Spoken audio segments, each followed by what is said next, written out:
के नाम पुलिस के पास मौजूद है जिन्हें अवैध तरीके से जबरन या लालच देकर उनका धर्म परिवर्तन कराया गया। ऋषभ मणि त्रिपाठी लखनऊ से हमारे साथ जुड़ चुके हैं हमारे सहयोगी। ऋषभ, संविधान हमें इजाजत देता है, हम अपना धर्म परिवर्तन करवा सकते हैं, लेकिन मर्जी हमारी होनी चाहिए, अवैध तरीके से नहीं। किसी लालच या मजबूरी का फायदा उठाकर किसी का धर्म परिवर्तन कराना ही अवैध तरीका है।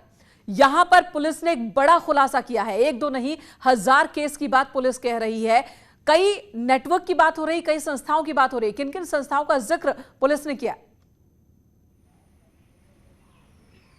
मेनका, देखिए, ये बात बिल्कुल सही है। हमारी संविधान की आत्मा में है कि भारत में सबको ये अधिकार प्राप्त है अपनी मर्जी से अपने धर्म का चुनाव करने का। लेकिन उत्तर प्रदेश में एक कानून लागू हो चुका है कि विधि विरुद्ध अगर धर्मांतरण किया जाएगा तो उसके खिलाफ कार्रवाई की जाएगी। उन धाराओं में भी ये कार्रवाई की गई है। बात ऐसी है कि ये जून में डासना जिले का एक मामला है जहां पर एक मंदिर में अवैध रूप से प्रवेश करते हुए 2 लोग गिरफ्तार किए गए थे, जिसमें एक का नाम विपुल वर्गीज और दूसरा उसका साला काशिफ था। जब उनसे पूछताछ की गई है उसके बाद ये मामला एटीएस के पास तक आया और ये खुलासा हुआ है कि एक बड़ा गिरोह चल रहा है जो अवैध रूप से गैर मुस्लिमों को मुस्लिम बना रहा है। उसमें 2 बार पहले भी बात हो चुकी थी उमर गौतम और जहांगीर से, तीसरी बार फिर उनसे बातचीत की गई है। तमाम सबूत इस दौरान एटीएस इकट्ठा कर चुकी थी। उन सबूतों को जब उसके सामने पेश किया है तो वो जवाब नहीं दे पाया, जिसके बाद जहांगीर और उमर गौतम की गिरफ्तारी कर ली गई है। जो बताया जा रहा है उसके मुताबिक उमर गौतम बाटला हाउस नई दिल्ली का रहने वाला है। वो पहले हिंदू था, वो खुद कन्वर्ट होकर मुस्लिम बना है और एक संस्था चलाता है IDC, इस्लामिक दावा सेंटर करके उसका नाम है। और बताया जा रहा है इस संस्था के माध्यम से ही वो अवैध धर्मांतरण का, या ये कह सकते हैं गैर मुस्लिमों को मुस्लिम बनाने का काम कर रहा था। इसके लिए तमाम ऐसे लोग चुने जाते थे जो गरीब हैं, जो दुर्बल हैं, या कई मामले ऐसे भी देखने को मिले हैं जो गरीब हैं, जो मजबूर हैं, जो जरूरतमंद है, ऐसे लोगों का धर्म परिवर्तन ये करा रहे थे। एटीएस ने ये बात कही है।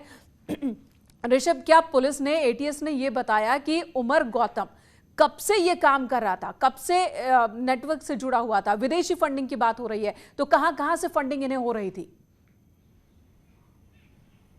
देखिए, अभी जो उन्होंने बताया है कि जब हमने पूछा कि ये 1000 धर्मांतरण कितने समय में किए गए हैं तो एटीएस का ये जवाब था तकरीबन 1.5 से 2 साल का एक पीरियड है जिसमें सारे धर्मांतरण किए गए हैं, जिसमें नोएडा, कानपुर, लखनऊ, मथुरा और देश के कई अन्य इलाकों में भी इस अवैध धर्मांतरण किए गए हैं। जब बात फंडिंग की गई है तो ये ज़रूर कहा गया है कि तमाम खाड़ी देश के कुछ ऐसे ऑर्गेनाइजेशंस हैं जो IDC को फंडिंग कर रहे हैं।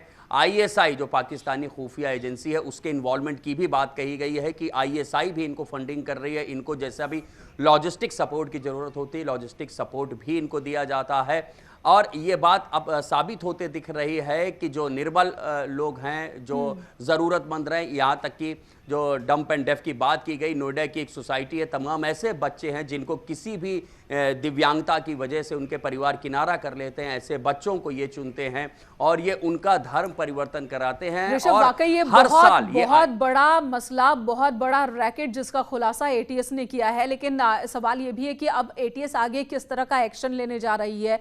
क्या कुछ और लोगों की भी गिरफ्तारी हो सकती है? क्योंकि अकेले ये 2 लोग तो इतना बड़ा रैकेट चला नहीं सकते। न सिर्फ उत्तर प्रदेश बल्कि दूसरे राज्यों में भी इनके नेटवर्क होने की बात हो रही है, तो कुछ और गिरफ्तारियां मुमकिन है क्या? जी मेनका, बिल्कुल कुछ और गिरफ्तारियां मुमकिन है। ये तो भी शुरुआती पूछताछ के बाद इन दोनों को गिरफ्तार किया गया। कौन कौन से लोग फंडिंग कर रहे थे, किन किन शहरों में, किन किन राज्यों में इनकी जड़ें हैं। जो जानकारी मिल रही है, IDC हर साल अपना एक सम्मेलन करता है और उस सम्मेलन में ऐसे लोगों को सामने लाया जाता है, बताया जाता है कि कैसे देखिए हमने इनका धर्म परिवर्तन कराया, इनको गैर मुस्लिम से मुस्लिम में कन्वर्ट किया गया। ऐसे लोगों को रोल मॉडल बताया जाता है, ऐसे लोगों को आइडियल बताया जाता है और लोगों को उनको आइडियल बना के अन्य लोगों को आकर्षित किया जाता है। कई बार प्रलोभन दिया जाता है और यह भी एटीएस ने कहा है कि कई बार दबाव भी दिए जाते हैं। तमाम महिलाओं के धर्म परिवर्तन की बात सामने आई है कि उनका धर्म परिवर्तन कराया जाता है, फिर उनका मुस्लिम युवकों से निकाह करवाया जाता है, जिसके बाद वो खुद मुस्लिम धर्म को ही पालन कर लेती हैं। तो ऐसे कई दबाव की बात भी शामिल है। फंडिंग, एटीएस का दावा है कि उनके पास सबूत है, 1000 नाम होने की बात और इन 1000 लोगों का धर्म परिवर्तन अवैध तरीके से कराया गया, इसके सबूत एटीएस के पास है। ये दावा एटीएस कर रही है। आगे क्या एक्शन होगा इस पर हमारी नजर बनी रहेगी। अमित राणा भी गाजियाबाद से हमारे साथ जुड़ चुके हैं। अमित, इक्का दुक्का इस तरह के आरोप, इस तरह की शिकायतें पहले भी आती रही अवैध तरीके से धर्म परिवर्तन को लेकर, लेकिन यहां पर 1000 लोगों के धर्म परिवर्तन की बात हो रही है, नेटवर्क बना के बाकायदा एक गैंग चलाने की बात हो रही है। गाजियाबाद में इसकी शुरुआत कैसे होती है, आप बताएं। जी बिल्कुल, आपको बताना चाहूंगा, गाजियाबाद का प्रसिद्ध दासना देवी मंदिर है जिसके महंत हैं यतीनानंद जी महाराज। उनकी हत्या करने के लिए दो लोग बीती 3 जून को मंदिर में दाखिल होते हैं। जब उनसे पूछताछ की जाती है तो वो अपना नाम कासिफ बताते हैं, दूसरा अपना नाम विपुल विजय वर्गीय बताता है।